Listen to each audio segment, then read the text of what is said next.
What's up, everyone? On this week, it's another episode of Talkin Nardcore with Joe and Stu. And this week, we're going to attack the 1990s Nardcore Hall of Fame. And then we're going to bring in Donavan Coffey to talk about his time playing in Nardcore bands. And of course, we're going to do another story time with Forrest. Forrest has been awesome. So that is this week. If you would like to support the show, please like, rate, review wherever you listen to podcasts. Also, if you want to go the extra mile, you can go to patreon.com/185 miles south and become a monthly Patreon. Please do that. But also, just please share the pod with anyone you know, anyone that may be interested, young kids, old people, anyone that's into punk and hardcore. This is a new medium, and some people love it, some people don't. But I love it, and I hope you do too. And now, on with the pod.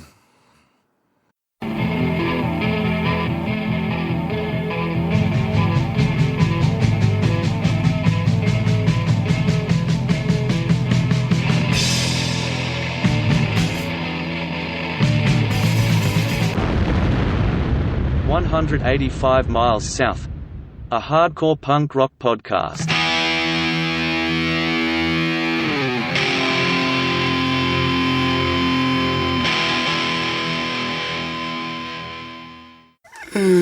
Yeah, man. We're back for another, what? Hey. We're doing another episode of Talkin Nardcore. You know what that means. That means we got episode 1, the legend, Joe Rivas, Burning Dog and Out of Trust. We also got Stuart Wilson from the mighty Omega Point, Never Met, and X Malcolm X. This week, we're going to continue what we did last time and take it into the 90s. And we're going to do the 1990s Nardcore Hall of Fame.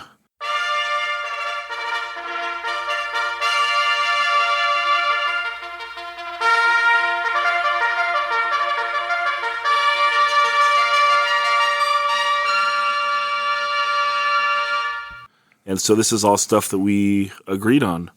And so basically it had to get signed off on by the three of us to get into the Hall of Fame. And this is I don't cool know if we list. mentioned it in the 80s one, but there were qualifications that it had to be pressed on vinyl. Yes. Yeah. So it doesn't affect too much. CDs. It doesn't affect too much in the 80s. But we should say that now. Yeah. So the qualifications are no demos.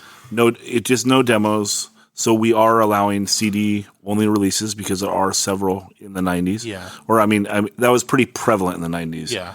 We should say. And so there's at least one on this list. Yes. But yeah, that's the criteria, right? Yeah. So And I just want to make sure we lumped threw in that. there. I'm glad you threw that out there. Yeah. So no demos because Because we would put, Reflections, the Clinch Fist demo on there if we I would put it in the Hall of Fame. We possibly would have put like the Burning Dog demos instead of the 7-inch. Yeah. Right. So we can just jump right in Yeah. on the 7-inch. We'll Okay. do the Burning Dog 7-inch. Yeah. Psychobabbleology. Keeping them amused and looking the other way. While you plant the thoughts of dissent that couldn't stay. God, boy, it's just so much that I want to say to you. But you're standing there, screaming in my face. With the thoughts of The reason why it's in is it's a representation of one of the Burning Dog, a part of one of the Burning Dog demos on 7-inch. Yeah. Right? So it hit the criteria. Burning Dog demo would have been in there regardless. So here it is. And it's some of the best songs off which recording? Was the first demo? That was Second demo? our first foray with John Lyons, yeah. Okay, so the first time you go to Lions. It's really a third demo, though, because we had done 2 with Forrest already. Cool. So third demo, and you recorded more stuff that didn't make it on the 7-inch, Yes, though, right? yeah. Yeah. So these are your choice tracks for the Skip 7-inch. Groove and a few. Of course. Yeah. Skip Groove take up a whole side, right? Yeah. So a sick-ass side, let's be real. Yeah. But a whole side. And you're trying to put material out because you just came to Edge Records, and the CD was going to take a little while, right? Yeah. And you wanted to just get something out. Yeah. Get something out beyond more Burning Dog demos. Yeah, Joey from the Ed Records wanted to push us really quick, and we had those songs already, and they sounded really good already. Yep. We just took our masters that we recorded at the living room with John Lyons and took them to a studio in the valley somewhere called Rumbo, where Sean Berman, who was one of the drummers in Kilroy at one of the points throughout the band, he had also produced a few other 90s records, Strung Out record and the 10-Foot Pole that became, or the Scared Straight record that became the 10-Foot Pole record that they... Swill. Yeah. And Kilroy, also a band that had a 7-inch on Mystic. Yeah. And he's on a 7-inch with them. Anyway, so Sean was a friend with my brother and got us this free time there, and he just took all the songs and remixed them. Yeah. Because there were some issues that we as the band had with some like our backups and songs and stuff like that, which you happen to love, but we hated it. Yeah, the Woes on Clockboy. Yeah, the Woes. Yeah, they're fucking great. yeah, they're great. terrible. Great. But we did just reissue, well, not issue it, but we released those Lost John Lyons recordings recently. So they're online if anybody wants to hear them. Well, can you say where? Is the URL easy enough? It's SoundCloud. Just search Burning Dog with an exclamation point at the end, and that'll bring you to them. And that's everything Burning Dog's ever released is up there. Yeah. It's cool. Well, almost everything. Yeah. So Get that shit on Spotify. it's all up there. I wish we could put it on Spotify, but I don't want to pay that money to It's worth the money. do that. Well, maybe someday. Okay. Yeah. So I love this record. Yeah. I think it sounds great.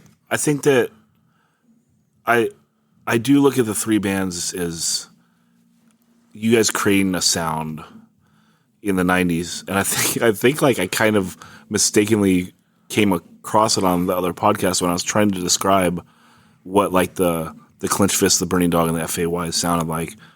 Now you all sound different, obviously, but like you were talking about on the 80s episode, or excuse me, what you talk about in the future with Donavan is like they are like intermingling families, right? Yeah. So like it's unavoidable that they will sound. They'll have similarities. And the between similarities is not necessarily sonically or even in the songs. It's in the approach. Yeah. Oh yeah. And I think the approach is that you're playing punk rock like really seriously. Like you're playing punk rock with the seriousness of like, I'm playing my instrument like I'm a heavy metal dude, but you're not doing all the metal licks. Like there's none of the flair and the show offness. It's like we're playing stripped down punk, but we're taking our craft really seriously, and you're putting out like a sonically thick sound. It's meaty. It's meaty as hell. It's meaty, and I don't know how else to describe it other than that. Is like, well, it's two guitars too. So both John and I playing and singing. you can and both of there's us singing, there's which lots is- of bands with two guitarists that don't sound meaty. So it's like you always kind of hang into that pocket where it's like we want these songs to sound like thick, kind of, right? Yeah. Like you can have two guitars, but you'll still like do sometimes in Burning Dog, like you'll do a riff that's like doesn't have vocals, and then you change and you're doing another riff and you're playing it and it's sick. It's like a chord progression into another chord progression, and you're not singing on it and you're not doing a lead on it. It's like we're just fucking Here you go. yeah, like we're fucking giving you this meaty punk sound. I mean, that's what it is. Yeah. I think it's rad, and I think it's, again, like I've talked about, I just seem to be drawn to this stuff where nothing sounded like it before and nothing sounded like it after, and this is like, those three bands are much like that, and you guys are the ones that made it to vinyl. Yeah. And And a CD afterwards too, but the CD after, which as is well. is not in the Hall of Fame. I love that I wouldn't CD. want it in there either, but It's a great CD. I enjoy it. I enjoy it as well. I just think the Prime Burning Dog is when you're going through like these demos, you're very prolific, and it's just like I don't know. I just feel like you're in your peak, you're in your zone, and you must be practicing all the time or jamming all the time. yeah, we practiced a lot. Yeah. I mean, it's what it sounds like. Yeah. You know. So We really, really, really, really wanted to make it work, you know. And right after the CD came out, you know, John had a kid. I had a kid as well, although I didn't know about it for another 15 years. But, Respect. you know, Maury got married. You know, there were all these things that sort of, yeah, life gets in the way. you know, we were in our mid-20s, and it just started to fall apart for us. So we never pushed beyond that. You know, we did the the Last Days CD on Edge, and then one more record after that. But that was it. Yeah. But we really loved these songs. And John, Dave, and Maury and myself, you know, we put everything we had into this. I want to say about that metal, you know, John was in a speed metal band when we were teenagers, you know, in high school. So that always carried over in the songs that he would write, like Skip Groove and you know, Psychobabbology, Cockboy even, you know. And then I was just more influenced by other stuff, but he's been my best friend since we were little kids, since Yeah. you know, first grade. So it makes sense that we sound similar to each other in our approach on writing songs, because we learn how to play guitar together. Sure. You know, which then, you know, when you were talking about FAY, Clench Fist, and us, we had all been friends since '85. So this is, you know, when did the 7-inch come out? 95, right? Yeah. 10 years. 95. Yeah, so all of us have been playing music together. Maybe not Tim, the guitarist in FAY. He's because he's a little bit younger than us, but he was raised by us, basically. Yeah. So yeah. Anyway, This 7-inch rips. my notes say kooks. It's a bummer that like, you know, this is probably pretty hard to find at this point, just because you probably didn't press that many. And Yeah, I have one without a cover. I got one, but just one. I mean, like this is one that I would like to have doubles of course. And Yeah, so it should be nice to find those. he probably did Fred was talking about maybe 300 on pressing Pink. it. That'd be great. That'd be awesome. You know, because I found those John Lyons tapes. Mm-hmm. He's like, we should press that. I'm not paying for that. If you could get the plates off Joey, then you just do the 7-inch Yeah, I pretty don't easy. even know if those. But that's what costs a lot of money is buying the stampers. And Yeah. anyway, So 7 inches Ripper. Stu, that artwork, cosign. that I love artwork it. came Oh, off. dude, yeah. I just want to throw that out there. That artwork, as cheesy as it is, came from the first. So Dave was in a band called Dignity. The singer of that band, singer guitarist of that band, John, passed away, and then they asked me to join that band. So it was sort of Dave and I's like throwback to John. Like It was a tribute to the start of your journey. A little tribute to John. That's The record rad. is pink. Yep. Is that the only pressing? Is it pink? Yeah, it's pink. And it's pink because that's all that, like, Joey at Records, like, hey, we got to get this done now. And he's like, well, I got this, you know, Bill. What's the Bill Smith Custom Records. Yeah. Bill Smith is like, oh, I got this pink vinyl going right now. You want pink? And he's like, yeah, I'll take it. So that's how it ended up being pink. I like pink vinyl. And then Joey's all like, well, it's like dog dick pink. Yeah. Fucking Red Rocket. Okay, So good, cool, dude. thanks. Yeah. Anyway, I like it. Love it. I like the pink. Yeah. I think it's cool. good stuff. Okay, let's move on. It's hard talking about yourself, huh? It is. I don't like it. Me neither. Well, we're about to talk about you, but No, we don't. We're not in this decade. No. we are. I mean, in a minute. I got vetoed out of my Hall of Fame for the 90s with your band on it. So Oh, okay. yeah. What do we got next? Well, how about Ill Repute Bleed? Probably never thought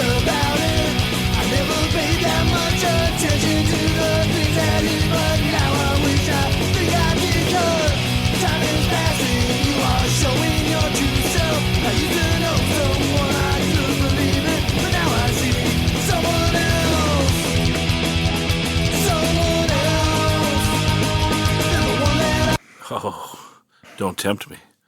Yeah. I mean, this record has been filleted on this podcast Yeah, it has been. since probably the first episode. Yeah. Yeah, we talked about it. Do kid, do the kid, Episode do one. kid. Yeah, love It'll Repeat Bleed. I mean, it's again a CD record- only. CD only. Nothing sounded like it before, or after, or ever since, and Yeah. Yeah. because it's like a very of the time mid '90s new school punk record, like Yeah. Epitaph style, but with Tony's beautiful Soulful. gutter vocals on top of it. Yeah. You know, it's so rad and so good, and like I've said, lyrically, Roots is like my favorite punk song. Like it talks to you. And actually I think I wrote about that. Fred let me write like one of the, you and me, right? Yeah, both of us did. Yeah. So on the, well, I will, get to that in a second. we can overlap a little bit, right? Yeah, so on Fred's repress of the Localism comp, me and Joe both write intros to it, and I talk about that song Roots like being, it's like punk and hardcore, you can connect to it more than other genres of music, I feel. And it's because like, I mean, maybe not, maybe you connect with anything, and that's why people connect with it, right? But Yeah. that's what great lyrics are, is when someone writes something and you're like, holy fuck, that's me. Yeah. Like, I feel this. Like, you are literally speaking for me. And that's how, like, that Roots song was, you know, and they wrote it years before I could relate with it. Yeah. But once I went and toured with In Control, all those tours, then it was like, holy fuck, like, these guys knocked it out of the park. Yeah. Playing 6 shitholes. 6 years ago, playing shitholes, staying at your house. I don't know why. Don't know why, I love but I love it. Let them come, let them go. You know, Yeah. we stick around because it's in our soul. Yeah. No school old, no school new. What we do is what we do. it. Dude. Like, And then they have like the party ska part, yeah, and it's just like, dude. they finally come around the corporate money machine. Yeah. Yeah, it's so good. And then ending on it, why don't you get the fuck on out? Well, Dude, into the solo. because every good band's got a ska song. You need that. Shout out Jarvis. Yeah. Well, they redid He some put me on songs. blast right away on that. He had that so ready. Yo, Zach, I remember the first time I met you. You told me every band had that ska song. I don't mean to derail us on that, but I just That's so good. I can take my loves, man. Well, they re-recorded a lot of songs for this. Old repeat songs for this one. Yes, They and- epiphatted them. If I had one knock on the record, is I wish there was no Me too. re-recordings. Yeah. yeah. Other than Roots, because I think the 'cause localism probably came first, right? And that's a different recording. It is. Yeah. This So- one's better. Yeah. Yeah, but yeah, I mean, Howard Stern for president. It almost gets unhall of fame just based on that song. That's rough, but the Book and its And it's covers on called it too, right? Stern Book and its for covers on it. Prez. With With the Sleepwalking, 4. too. Yeah, Also. and actually those are kind of cool. It's cool to hear Tony's singing on it. Yeah. It's, I guess it's just Howard Stern for as it gets me. Yeah. My notes, I just want to read this really quick. It says, Tony and Jim allowing modern times to affect their music, and it comes out perfectly. You know, I suppose that, you know, the Doctor Strange record, the Big Rusty Balls, is also modern times affecting their music as well, but that record's just not as complete as this one is. Sure. Yeah. Yeah, and it's I don't know. Well, they just went there giving no fucks. They went modern. They're like, here we They go. went- We've they been went- around for a long time, and we're going to go modern and do it better than a lot of the bands. And Yeah. even like down to like the font on the album. It's like, there's like a star on the eye and Yeah. shit. And it's just like, here we are. Well, that was Joey pushing hard for, you know, to compete with Fat or Epitaph or whatever, you know, Edge Records. Who Joey also played drums on this record. And Do Nashaya on that, do guitar. that, do that, do that. It's fucking sick. Yeah, That's good. All Love right. his drumming. Bleed. Yeah. Great. Sick. Press it, someone. Yeah, I know. Someone put it on vinyl. Fred. Fred, we should call him. we should because The next one is the Localism comp, right? Localism comp, yeah.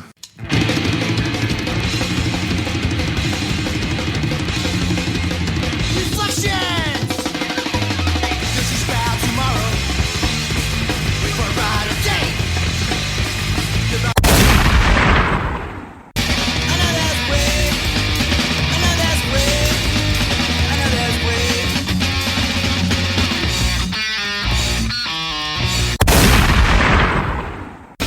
Saw you on the corner yesterday and it was bad. Everything you stood for made me irritated and sad. Nothing that I could say to you would turn you around. I just gave up all hope for you there and turned right back around. There's no hope for you. That corrosion grabbing in the van. That's just the way we've always done it. Playing shit on the at your house. Don't know why, but I love it. So let 'em come, let 'em go. We'll stick around 'cause it's in our soul. Old school kicks, new school rules. But what we do is what we do. We got roots, man. We're very deep. Yeah. All right. Well, let's give Fred a call, huh? Yeah.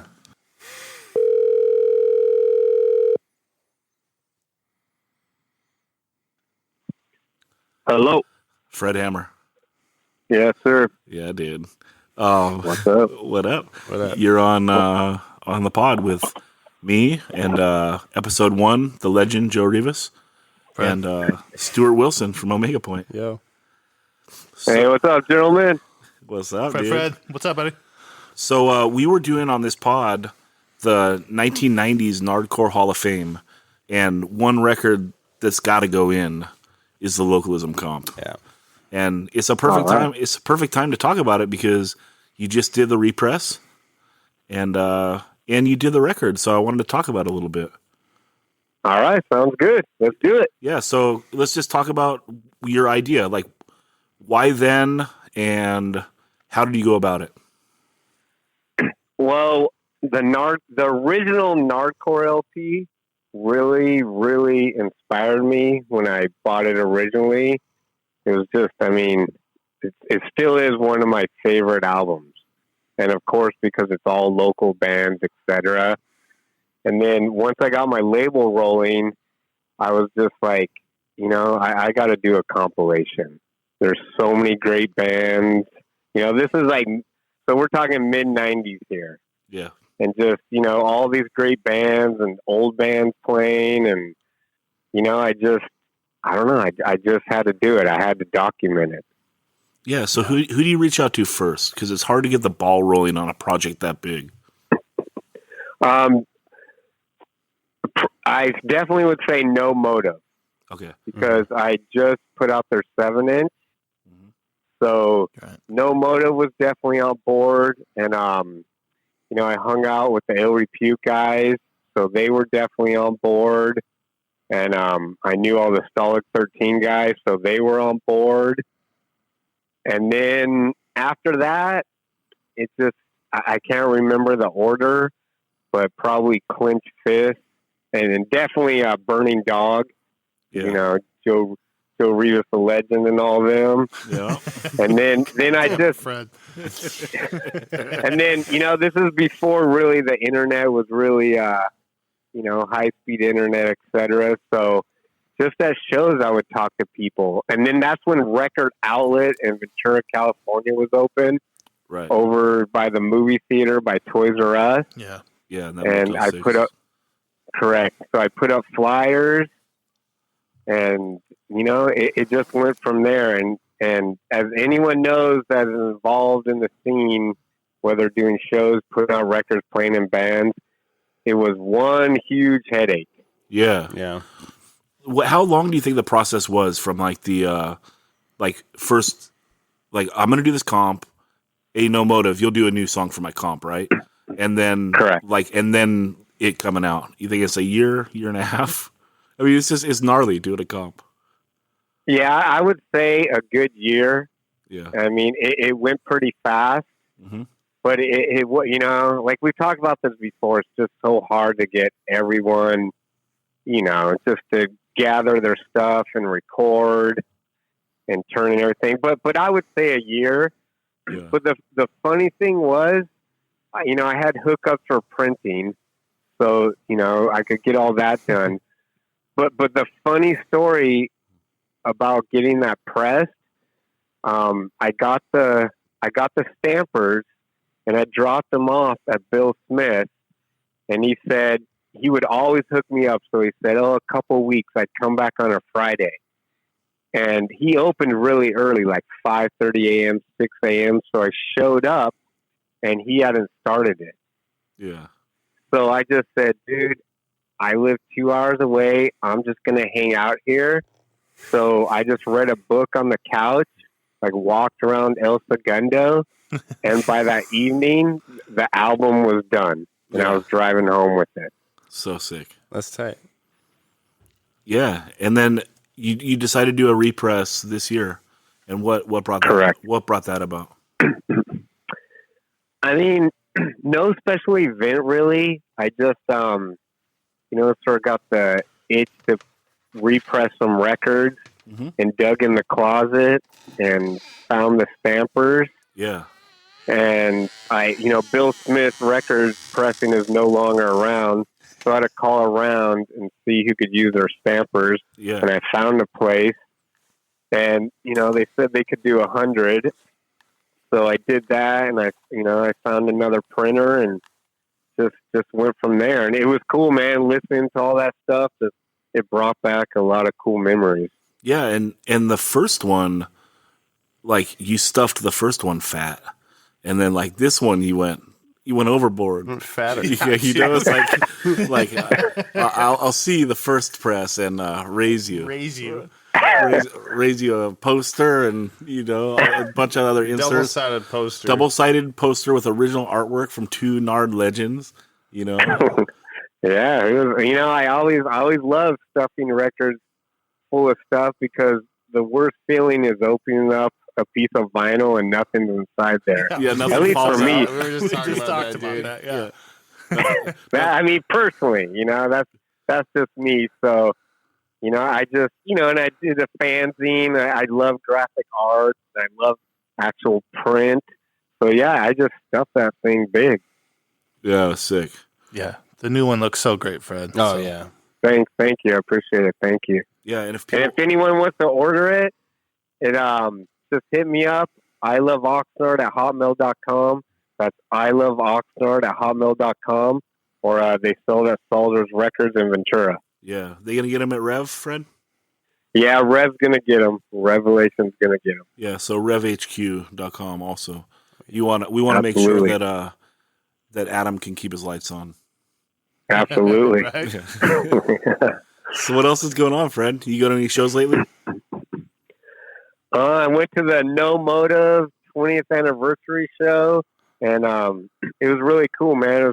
It was like a big anniversary, Yeah. and like just class reunion. Just saw a lot of old friends, and I think you've talked about this before, but a lot of people not really involved with the punk hardcore scene, like No Motive. Mm-hmm.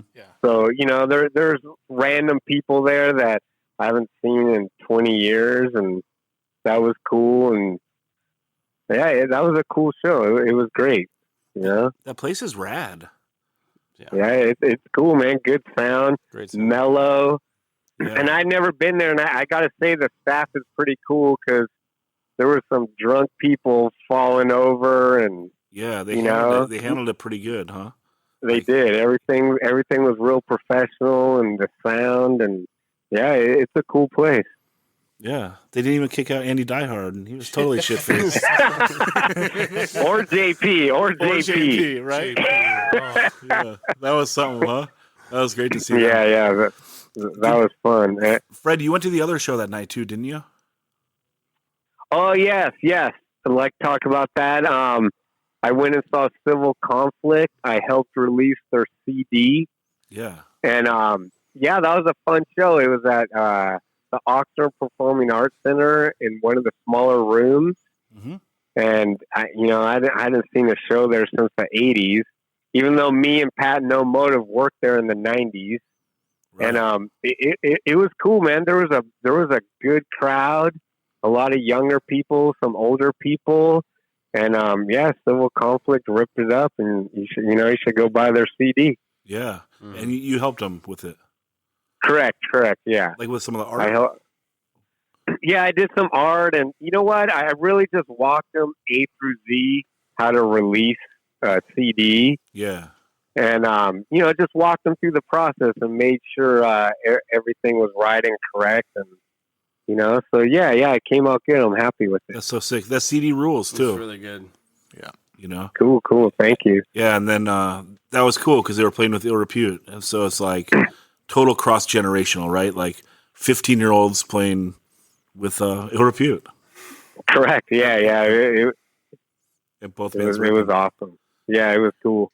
And I'm also releasing the No Motive 7-inch, the split 7-inch, but side B is going to be blank.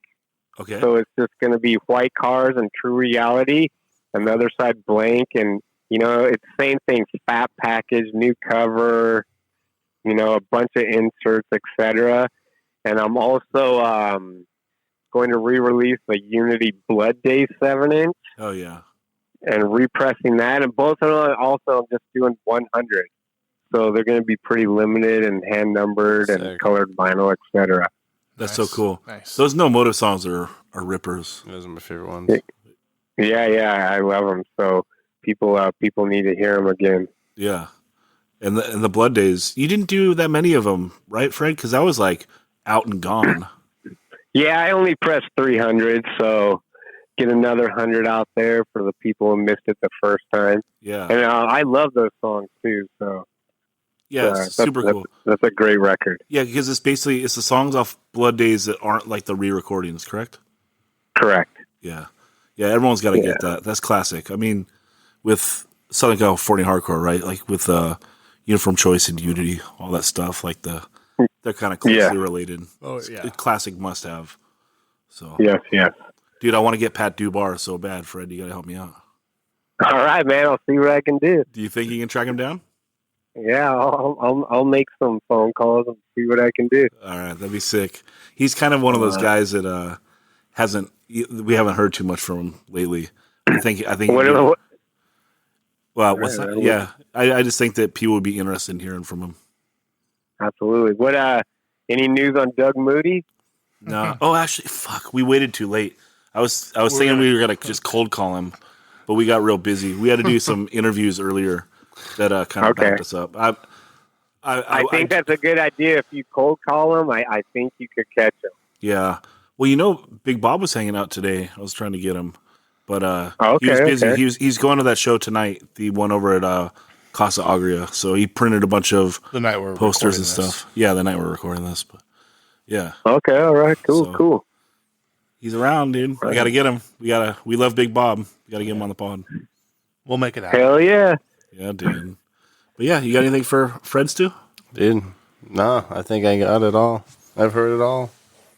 Well, you've never heard everything. No. There's always Fred's always got something tucked away. It does.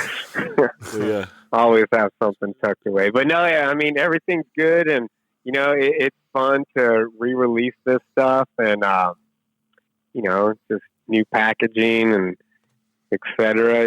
It's just it's a fun money losing hobby. Yeah. Completely. Yeah. Well, but who cares? That's the music industry, right? yeah. Well, Yeah, that's this independent. we couldn't do 90's Nardcore Hall of Fame without talking to Fred. Yeah. Thank you guys. Yeah. Yeah, Fred. All right, Fred. Thanks, man. All right, gentlemen, have a good night. Yeah. See you, Thanks so man. much. All right, thank you. Good night. Bye. Yeah. All right. All right, cool. That's good to check in with Fred. Yeah. So the comp itself was a lot of great bands on there. It's a good snapshot of what was happening here in our local scene during that time. Now there was some drama, as Fred alluded to quickly, that some bands weren't captured because there was some deal with beef with Fred. So we won't get into that. You can figure that out on your own or ask some people, or maybe we'll talk about it eventually. But Yeah. there was definitely some great songs on there. Yeah. I mean, it didn't, obviously, what you're alluding to is it didn't capture everything that was happening at that time. Yeah. Because a lot of the Ventura bands are not represented on it. Yeah. But There are some Ventura bands on there. But if he went all or nothing, it's like, well, can't have everyone, so I shouldn't put out this comp. Like, thank God he did, because for a lot of the bands that are on here, this is like their only representation ever. Right. So this comp is very, very important for the Nardcore scene in the mid-90s because it's a snapshot in time, and you catch some bands at their absolute best, right? Like I mean, jump right into it. Reflections, right? Yeah. So jump right into it. Burning Dog Mumbles. Yeah. These are like two of the iconic mid-90s bands. Oh, this is No Motive doing their first song after the 7-inch. Yeah. So it's like that 7-inch came out, and it was like jaw-dropping to a lot of us. That like, No Hope? Like, holy fuck, No Hope. Yeah. And then it's like they come out, and they do it again. It's like, whoa, they just wrote another blazing track. Great. Thanks a lot, guys. Yeah. It's like, try Thanks. Like, a lot of Can you bands... not put the bar so high? Jeez. A lot of bands had fast songs on that record that weren't as fast after that No Motive song. Yeah. The fastest drilling in hardcore know? at that time. Well, let's talk about the packaging alone on that thing. Like it like screams DIY. Yeah. Like he spray painted Localism on it. the center labels are square. The whole thing it's all like pasted on like blank white jackets. Yes. Yeah. And stuffed with a bunch of cool shit. Yeah. Yeah, and all the colors are kind of a little different on the front because he's going through different paints. Yeah, and that's what's rad too. You know? Yeah. And it's kind of like that tan strip is like an interesting choice, but it's like the wallpaper looking. yeah, it's kind of like I know Linoleum. exactly what it is when I see it. It's like, that's a Localism comp, Yeah. you know? Yeah. Now, the So repress is totally different and it just as amazing, but in a whole different way. Yeah, because the repress has that nice slick look to it. Yeah. And a lot of the inserts and stuff is slick. And, dude, on that repress, the printed dust sleeve, Dude. that's so nice. That's so, That's so when I pulled nice. that out, I'm like, oh my God. Yeah, Fred, you went that's, printed dust sleeve is like, that's the shit. Yeah. You know? And, I got 25 of 100. I never checked my number. That's my number. Hand numbered. Hand numbered out of 100. So, So, some just bands on there. Let's talk about a couple bands. Like, how about your band? well, I just want to say on dust sleeves real quick, the history of Nardcore and dust sleeves, you know, that's like the thing that differentiates, like a lot of people that get like the original Stolly 13 record. Yeah. Some of them had no lyrics and some of them had lyrics, and the ones that had lyrics, because there's no insert in that record, I don't think. So a bunch of the originals, they came with like the lyrics printed on the dust sleeve. Yeah. So like that's the more rare of the original versions. The more you know. Yeah. I wish I knew which one that was. Is this one?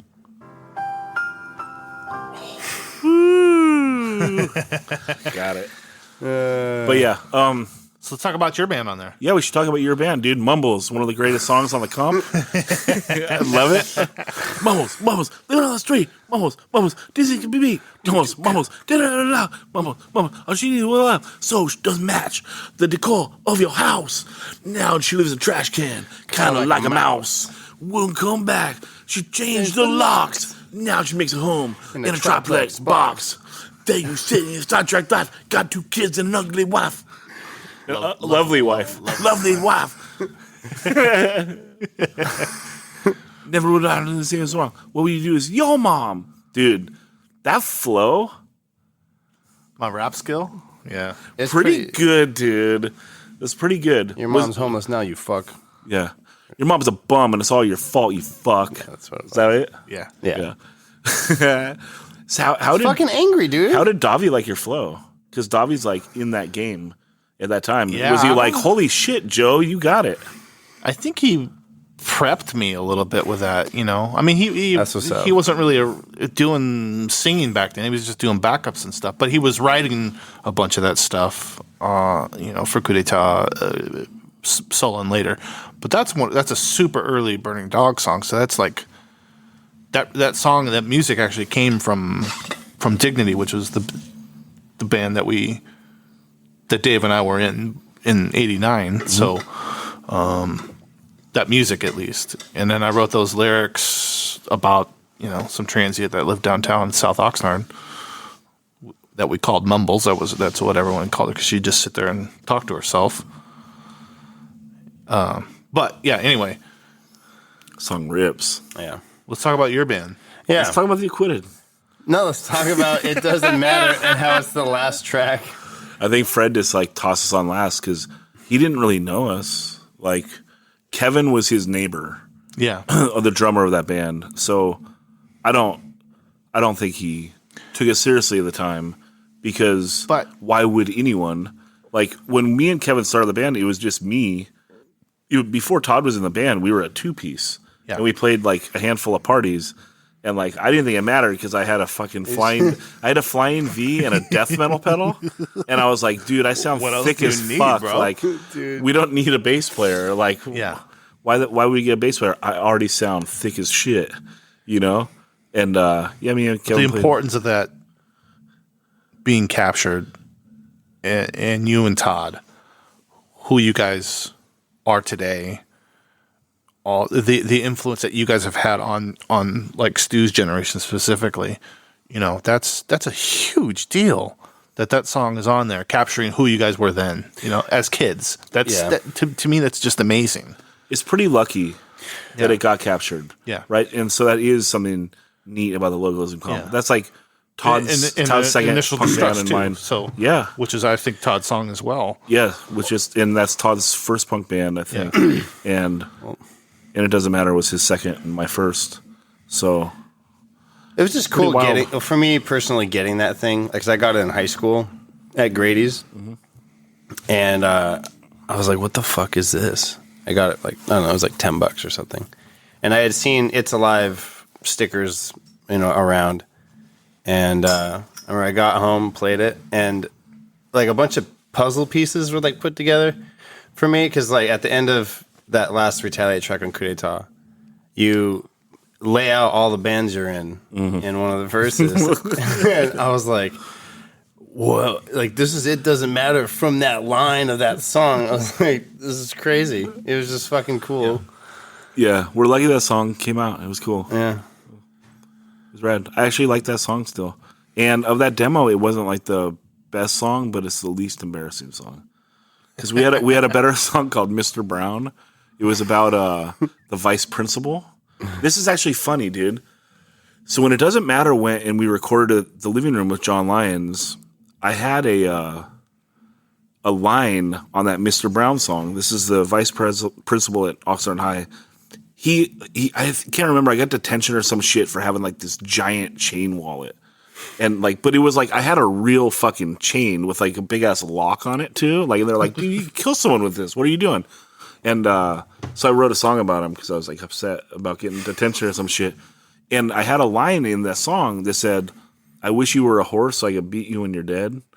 And like, beating a dead horse, blah blah blah, whatever. Yeah. And so when I sang that line at the living room, there was some punk girl, and she came and like hit me up. She's like, I don't know why you have to sing about like animal abuse and shit. And like that's fucked up. Like, do you want to like hurt a horse? And I was like, what are you talking about? Like, you've never heard that phrase, beating a dead horse? She's like, no. And like was like really mad at me. Jesus. I was like, oh shit.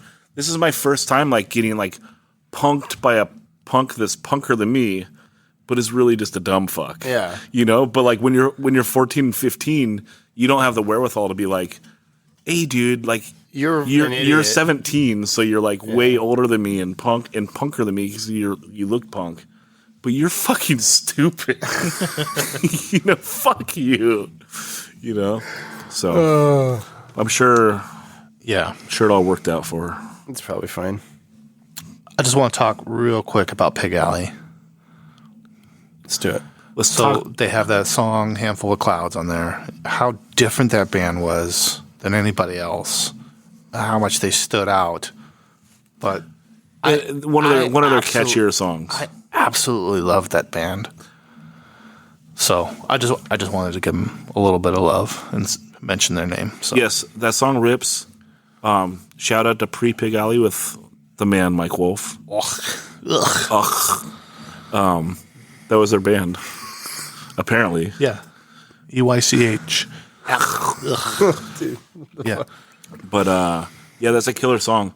There's a lot of like variants on this record. Yeah. That's the best part about it. Sure. You know, Because then you have you have the SYG song, "Stop the Abuse," which is pre-repeater. pre-repeater, It's actually like and pre-Stand Your Ground band name.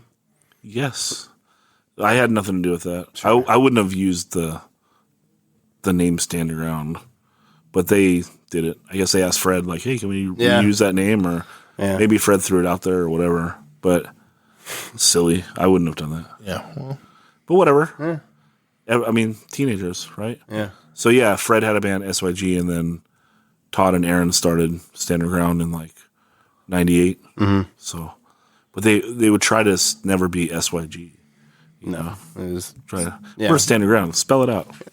Spell out the whole thing. yeah. But yeah, fucking. You don't want to talk about Rubber Band? they're a good band. Good guys. Great band name. That is funny. That was a pretty like cool song. It was a hard song to come after. Bulldog. It was Song's sick, dude. Let it out like a bulldog. Yeah. It was a hard song to come after. That Not a Song, Not a song. which is Chuck Schultz, now a repute drummer.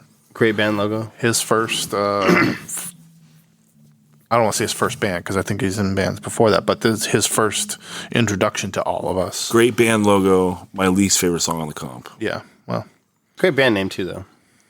Great band name. Great band logo.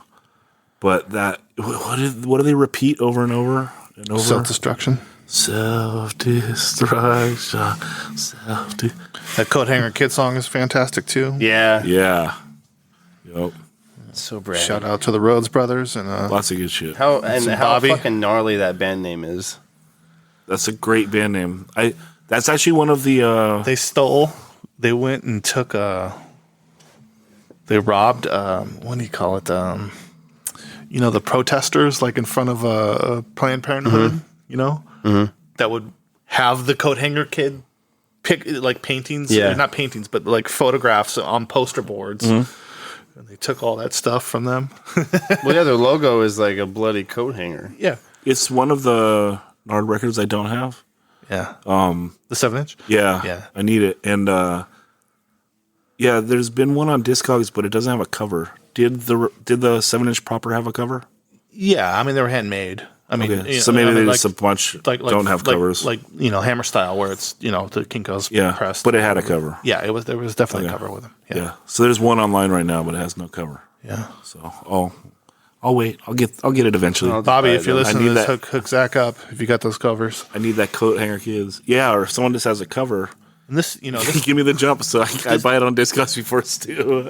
Coat Hanger Kids is a little important to me too because I was in the band with Dave and the precursor band to this, which was for Mrs. Knids. So, That's it. same drummer and guitarist, and then I played bass and a different girl singer. But that was Molly Floyd in my band, and this is Linda Trexler in this band. So cool. yeah. Yeah, this comp rules and deserves to be in. Yep, absolutely. So we got one more, which is the Miss 23rd Powers That Be.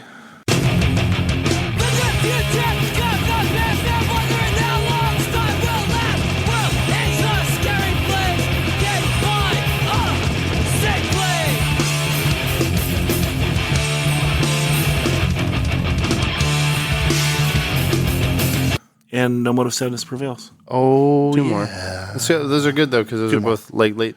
Those are a year apart. Yeah, so Missing 23rd, I would lump in as an outsider. I would lump them in with like the FAY, Clench Fist, Burning Dog, No Motive as being like the most important of like that mid era. Is that fair? If you want to, yeah.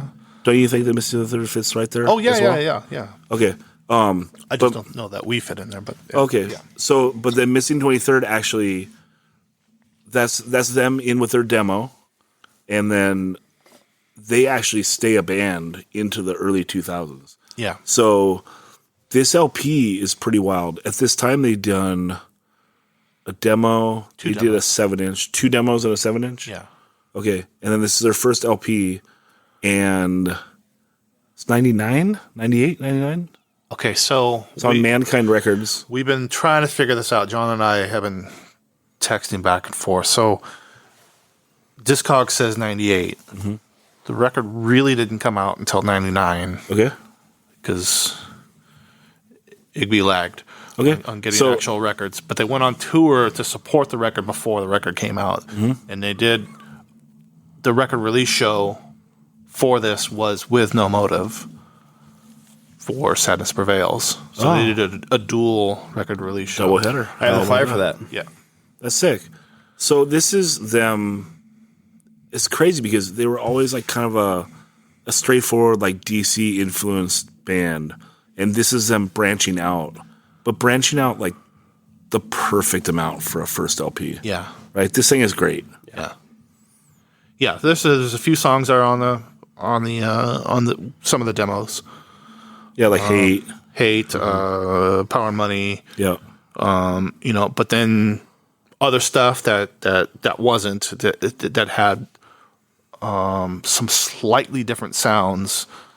Yeah, Drummond's getting a little more down on the guitar. Maybe sounds that they borrowed. I don't mean borrow's not the right word, but the feeling that the Repeater 800 songs were with that just kind of creative. Tapping into a little bit of that outside the box creativity. Yeah, which is more, Martin from Repeater. Like a lot of that stuff is influenced heavily by Embrace and yeah, Yeah, Embrace and Fugazi and Fugazi and stuff like that. Greatest yeah. hardcore bands of all time. So, yeah, and then they recorded that with. I can't remember which is which. for the record. Oh, not that one. That one. That one, right? Sorry. Yeah, and they recorded that for the record with Paul Miner, Yeah. and it was great. Yeah. Great record. The struggle on it. That's the track. Yeah, That's the hit. Which I found out the other day that was a Skeptic song. Skeptic song. Yeah. Which is like right around the same time as Repeater. Well, right? it's Repeater without Eddie. Eddie left back to that's right. to the Coast Guard or Yeah. Air Force, sorry. And John started singing, Right. and Woody started playing guitar. So it's Max was in Skeptics though for a little while. and Max and Pat were in the band as well. But Mike Woodgrain was playing guitar, and Martin was playing bass, and John was singing. So Yeah. they played the rave, one of the raves. They also I played mean, the show. they had other shows too, but They played the show out in Moore Park on like the back of a flatbed truck, and I stage dove and fucking chipped Ryan's tooth. But dude, that's like a sick. It's kind of a sick venue if you think about it. Like just in a parking lot. I think it was like a skate shop opening or a surf shop opening or whatever. And like why have a stage? Just do it on the back of a semi truck, like the flatbed. Kind of perfect stage. yeah. It was pretty rad, and they killed it that night. Yeah. And sorry, Ryan. He didn't need that tooth. So yeah, anything to say about the Missing Method? I just love that record. Love it. Yeah. The whole thing. I like the second one too. I like them both, but the second one's in the 2000s. Yeah, it is 2000. Yeah. Yeah. Oh, it is year 2000 proper. Yeah. Whoa, that's like really prolific then. No. This lag coming out. Yeah. Yeah. Okay. Yeah. So it's not like they would have done 99. So then let's talk about that last record. Then No, let's talk about it in the year 2000. Well, no, and the Sadness Prevails. oh, okay. That mean Yeah. last So our final of the Nardcore 1990s Hall of Fame is No Motive, Sadness Prevails.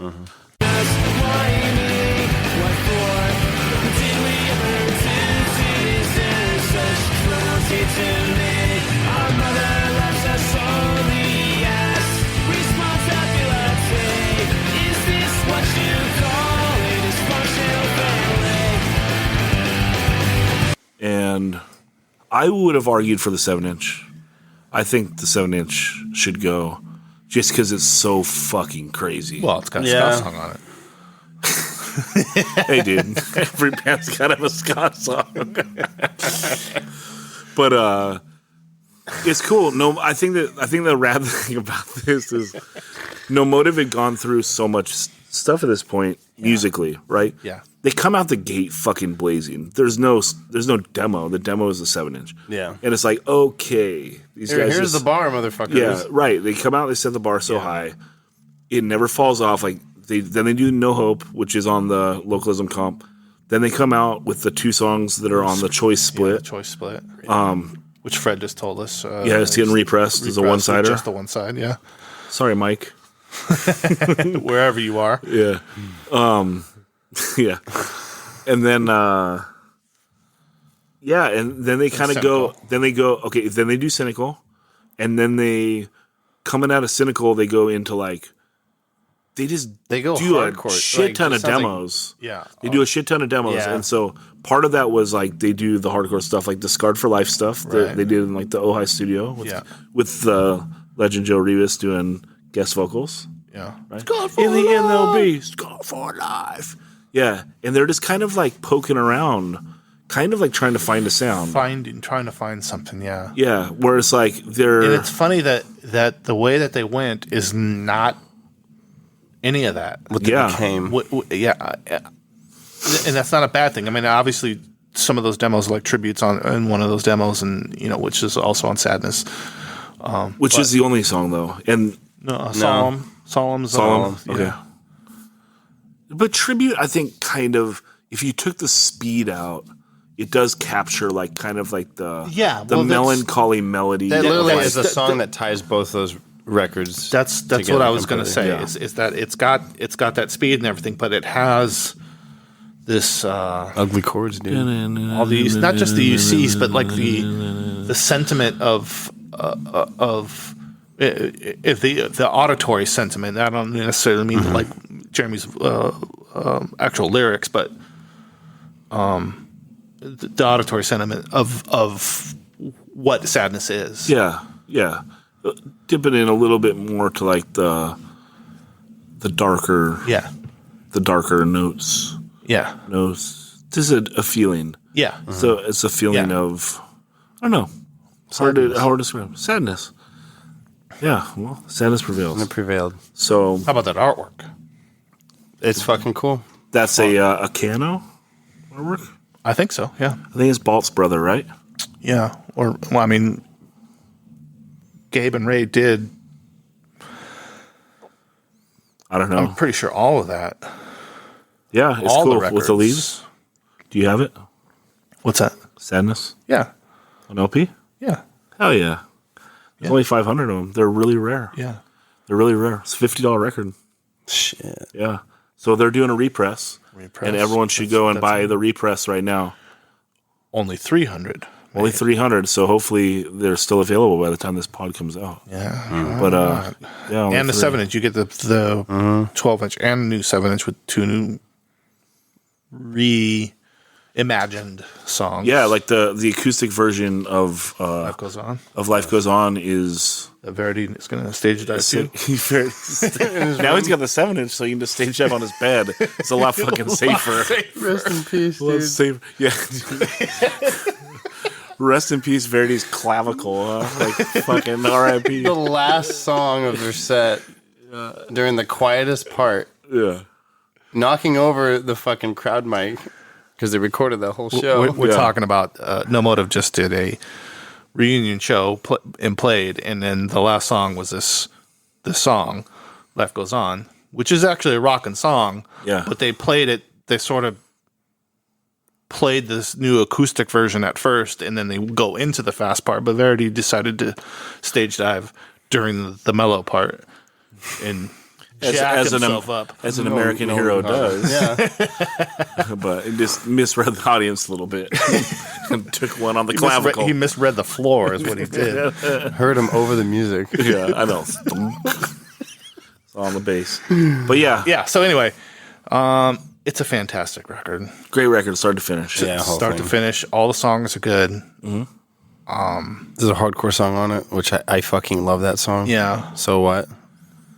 I would say that I would be love the one Max song I'd pluck on- off them. on your podcast that you did with them, Max talks about how that's very battery influenced and whatever, and so You'd pluck it? I'd pluck it. It cuts it up a little bit. Vagrant wanted to pluck it too, so because they just didn't feel it fit. But I think it's perfect. Yeah, I think so too. I think that maybe you're right, because if they're gonna have tribute on there as a fast song, to have a second fast song is cool. They had 2 fast songs, but that song was like a straight up hardcore song. Yeah, but the end, the breakdown is still in the No Motive style, right? Yeah, they Dun, dun, dun. So it's cool. Yeah, I love the end part. then just bitch and gang vocals, dude. Yeah, So what now? it's rad. Yeah, it's great. Yeah. Did you stage dive to that? I staged up during the Bold cover. Nice. I started the pit for that song, and it was weird because everyone was like chilling with their beers, and I'm having to like weave through people and come on, let's like run in a circle. Yeah. Hey, if you want to get wild. Otherwise, enjoy the show. Yeah. So, that's fun. Cool. Well, I feel pretty good about that. Yeah. Me too. That's Nardcore in the 90s, and I'm sure we forgot stuff. I got some honorable mentions I just want to throw out there, and you guys can just I'll throw mine out there too. talk about it just a little bit. So Cool. the Pig Alley Rock and Roll Mafiosi. Yep. Again, I just loved that band because they were so completely different from everybody else. Killer record, and then also where Stu did a good job of explaining like the Fred DIY on Localism. Yeah. This Pig Alley has a lot of that. Yeah. Yeah. Garrett, Robert, and Stacy, just it's phenomenal. I love it so much. Masturbating with Corn is the best song ever. What a name. So good. I also threw out, I'll throw out It'll Be Big Rusty Balls. There are flaws, so that's why it's not in. But there's no flaw in Jamie Just. Jamie that Just song such a fucking good rules, song. dude. Stop It Now, too. I love that song. I also have the Silence Forever 7-inch. Which I couldn't find it. In your truck? I know I got it. I know I got it on my truck, and I have it, but I couldn't revisit it for this. So I say that we. Well, where were you on that, Stu? Would you Hall of Fame it? I haven't heard the whole thing, man. Yeah. So I think that like I'm maybe still waiting for this song is titles on the other, on that demo, the 11-song demo, which is 7 of those songs are on the 7-inch. so the Nardcore 90s Hall of Fame might be with an asterisk. Yeah. Because the Silence No, Forever. actually, it just might get a new inductee. There you go. Yeah. I also put the Repeater 800 M23 Yeah, split. And I would do too. the reason why I didn't do that was because I feel like it came out way after the fact. Yeah, that may be so. But those songs, especially Both the Repeater sides, songs, dude. Yeah. the Missing 23rd songs are great. Yeah. But those Repeater songs are just so good. So good. Agreed. It's just weird when the Repeater demo is so sick, and then this is a split 7-inch that takes like half the demo, and comes out years after. It's just weird tossing that in the Hall of Fame. It's like, I don't know. Yeah. That's all. How many? I mean, that years? song It's is like a year and a fucking. half. That song is Hall of Fame. It's a top 5 Nardcore song, Yeah. right? Yeah. At least top 10. Yeah, for I sure. mean, yeah. We're talking Misled? Miss Love's, no, No. Of life. Quality of Quality life. Oh, okay. Yeah. Quality of life is like Yeah. insane. Yeah. I also have the Coat Hanger Kid 7-inch, which we talked about already. So, but I'll just say that it's in my. Don't have it. honorable Haven't heard it. So Yeah. couldn't say. Yeah. And then the Dick Circus 7-inch. Yeah. Ooh, fun one. Super, super important. Hard to me. say. It's good. It could have gone. John's drumming on Monkey is one of my favorite things in the world. Yeah. Those fucking fills, dude. Tom Edwards' vocals, performance. He's such a tiny guy. It's like Russ from Eyelid, like these tiny guys that just belt out this just. It's so good. I love it.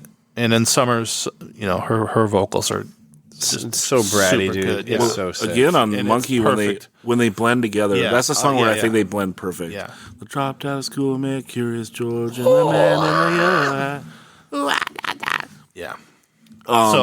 But you're forgetting one, right? Am I? Fooey, Monsters of Rock. Am I forgetting that?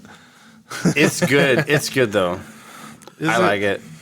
I think it's definitely on the the border of honorable mention. Yeah. It's a really cool, interesting interesting music. Yeah, it's really interesting. They fucking It's go there probably and good, it's still catchy. but I just can't support it in the same way that I can't support Calling My Brothers anymore from Ignite, which wouldn't be in the Oxnard Hall of Fame, obviously, but knowing who We don't need to get into on it. the truth of the matter, But deception. that's another record that yeah. Anyway, sounds better on clear vinyl on Conversion Records.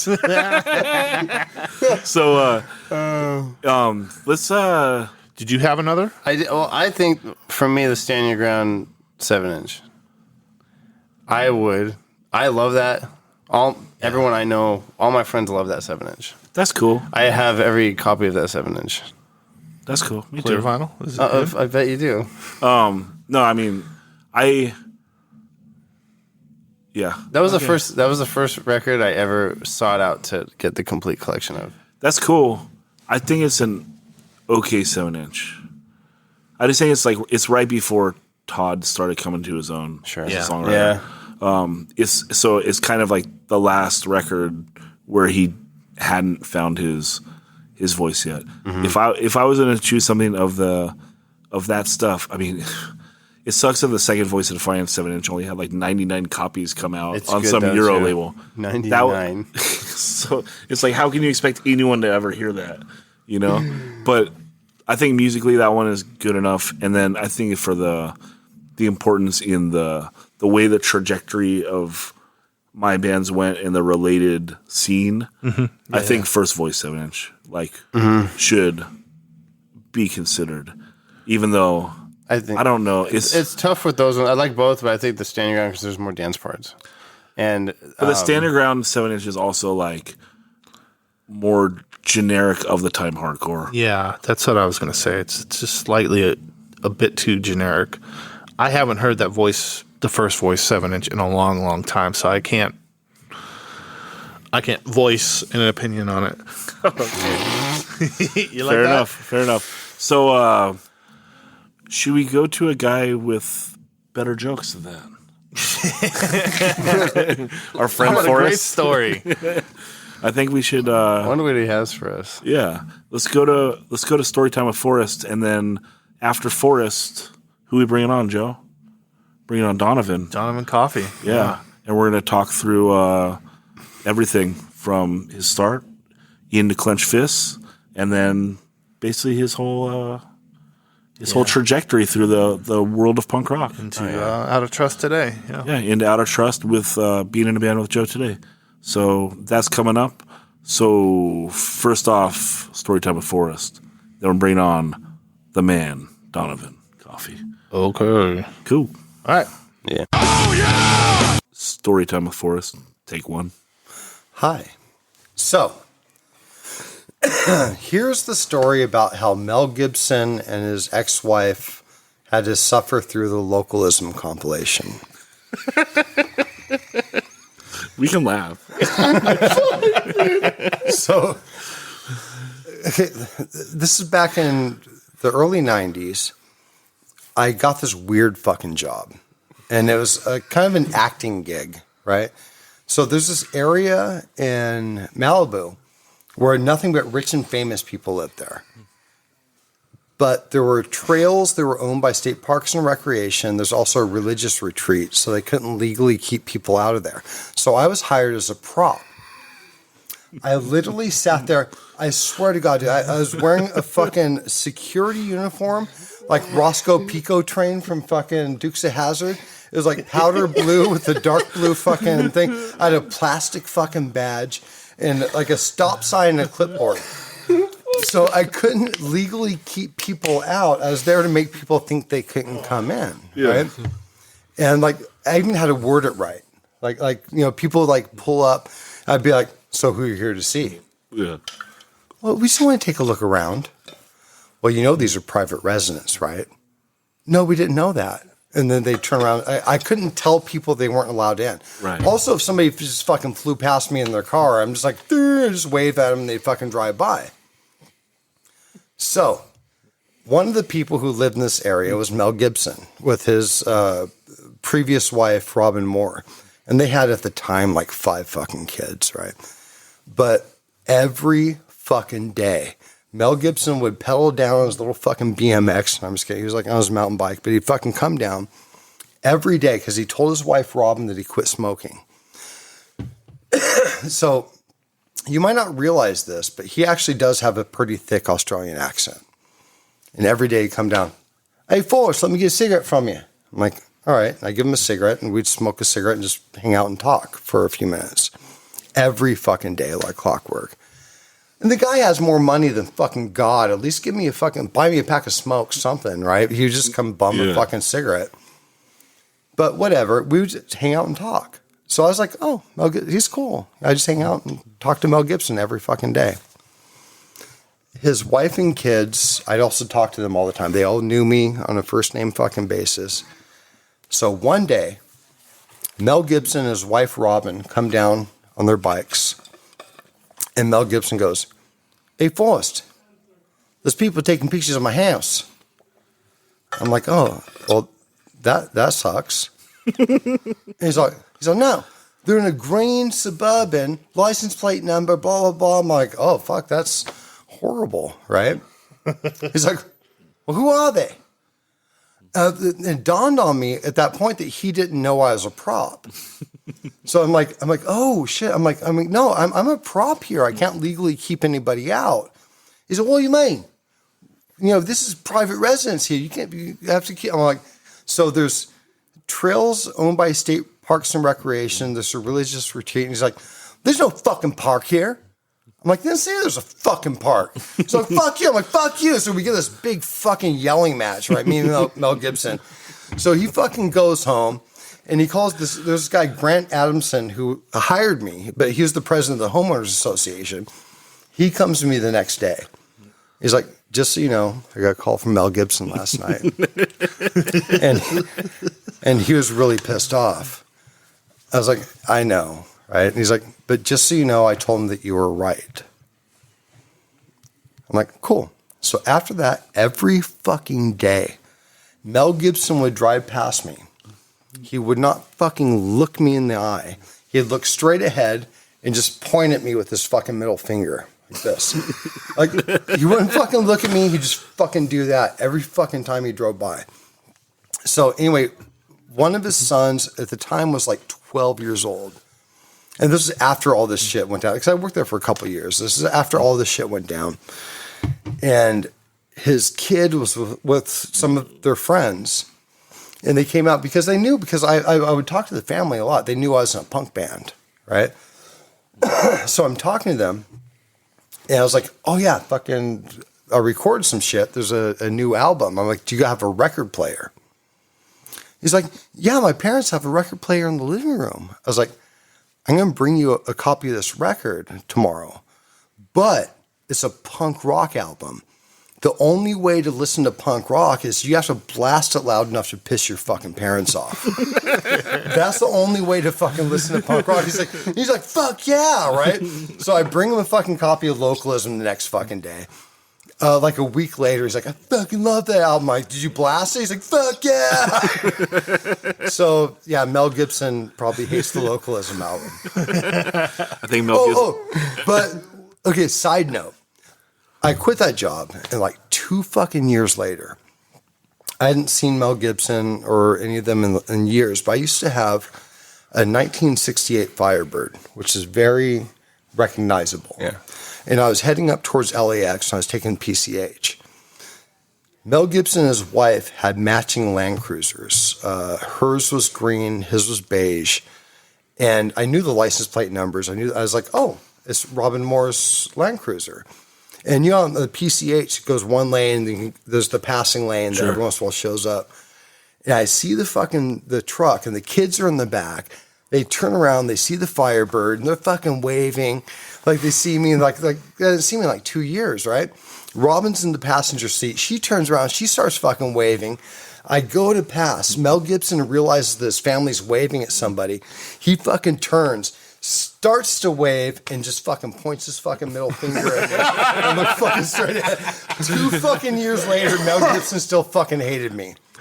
And that's why Mel Gibson hates me. But he's listening to Nardcore. Localism. Yeah, and Nardcore. His favorite song was probably the Acquitted track.